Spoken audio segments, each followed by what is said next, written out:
Hello friend, শীতকালের রাতে যদি এরকম একটা রেসিপি থাকে তাহলে ছোলার ডাল আলুর দমের সাথে তো একদম রাতের ডিনার জমে যাবে। এই দেখুন, এখানে আমি নিয়ে নিয়েছি কতগুলো ফ্রেশ 500 গ্রাম মতো ফ্রেশ কড়াইশুঁটি, তার মধ্যে একটুখানি 1 ইঞ্চি মতো আদার কুচি, 3টে কাঁচা লঙ্কা। আর এখানে আমি কড়াইশুঁটিটা পেস্ট বানিয়ে নিলাম।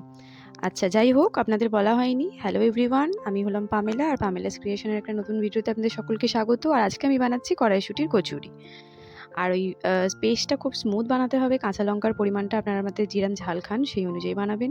এখানে কড়াইয়ের মধ্যে একটুখানি তেল দিয়ে আমি একটু হিং দিয়ে দিলাম, আর ওই কড়াইশুঁটির পেস্টটা আমি এর মধ্যে দিয়ে দিলাম। আর পেস্টটা অবশ্যই একটু ভালো করে পেস্ট করবেন, দানা দানা যাতে না থাকে, তাহলে কিন্তু লুচি বেলার সময় ফেটে যাওয়ার সম্ভাবনা থাকবে। আর এখানে আমি দিয়ে দিলাম পরিমাণ মতো নুন, চিনি আর জিরের গুঁড়ো, এই সমস্ত কিছু আমি এর মধ্যে অ্যাড করে দেবো। দিয়ে জিনিসটাকে ভালো করে আমাদের কষাতে হবে, মানে ভাজতে হবে, যাতে কাঁচা আদার গন্ধটা চলে যায়। আর কারা কারা কড়াইশুঁটির কচুরি খেতে ভালোবাসেন অবশ্যই জানাবেন, শীতকাল হোক কি গরমকাল, আমার তো সবসময়ই ভালো লাগে। আর দেখুন, এখানে আমি ওটা পুরো ড্রাই হয়ে গিয়েছিল, দেখলেন আপনারা, ভালো মতো কষানো হয়ে গেছে, সমস্ত জল টেনে নিয়েছিল, ওটাকে আমি ঠান্ডা হতে দিলাম। এখানে 500 গ্রাম মতো আমি ময়দা নিয়ে নিয়েছিলাম, এর মধ্যে দিয়ে দিচ্ছি নুন, আর অল্প একটু চিনি দেবো।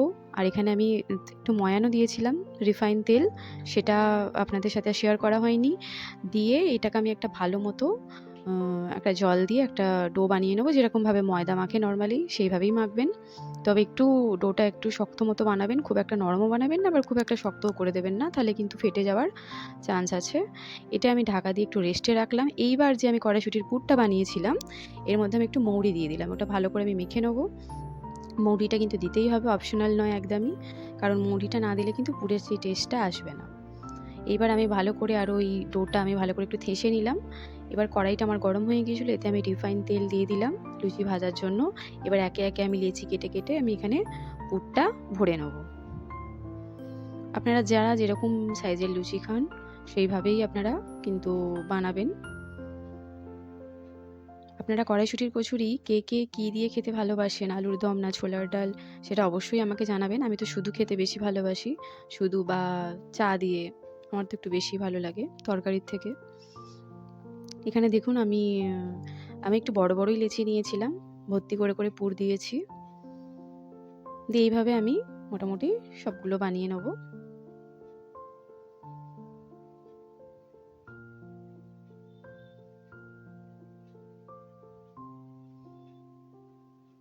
আমি তো এইভাবেই বানিয়ে থাকি।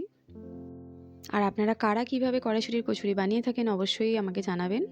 অনেকেই কড়াইশুঁটিটা সিদ্ধ করে তারপরে পুরটা বানায়, আমি তো এইভাবেই বানাই, আর দারুণ টেস্ট হয় এইভাবে বানালে। অবশ্যই এইভাবে একবার বানিয়ে খাবেন।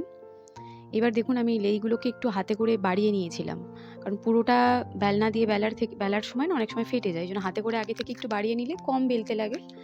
এখানে আমি একটু তেল দিয়ে নিয়েছি, নিয়ে এগুলোকে আমি বেলে নিচ্ছি। আর দেখুন কত বড় বড় হচ্ছে। এটা আপনারা কিছু মনে করবেন না, কারণ আমি লুচি ওরমভাবেই বানাই, লোক কনফিউজ হয়ে যায় এটা লুচি না পরোটা, কারণ যেখানে 10টা বানাতে হবে সেখানে 5টা বানালে আমার মিটে যাবে, এরম ব্যাপার আর কি, কম খাটুনি লাগবে। আর আমার খুব ভালো লাগে এত বড় বড় খেতে, ভিতরে বেশ ভর্তি করে পুর থাকবে।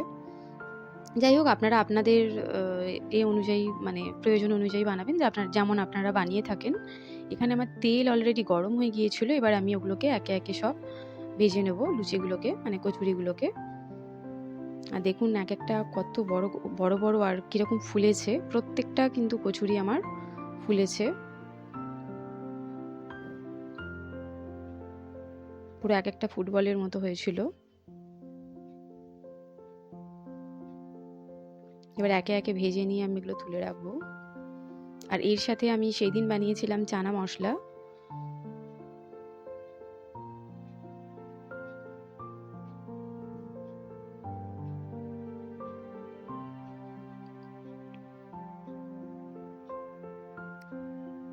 আমার ভিডিওগুলো ভালো লাগলে অবশ্যই লাইক করবেন, শেয়ার করবেন, আর ইউটিউব থেকে দেখে থাকলে অবশ্যই সাবস্ক্রাইব করে নেবেন, আর ফেসবুক থেকে দেখলে অবশ্যই ফলো করে নেবেন। দেখুন কতটা নরম হয়েছে কচুরিগুলো, আমি দেখুন ছিঁড়ে দেখাচ্ছি, আর ভিতরটা দেখুন পুরো ভর্তি করে পুর, এক জায়গায় আছে এক জায়গায় নেই এরম কিন্তু কোনো ব্যাপার না, পুরো ভর্তি করে পুরো ভিতরটা পুরো ভরে ভরে পুর আছে, আর ততটাই সফট ততটাই নরম হয়েছে।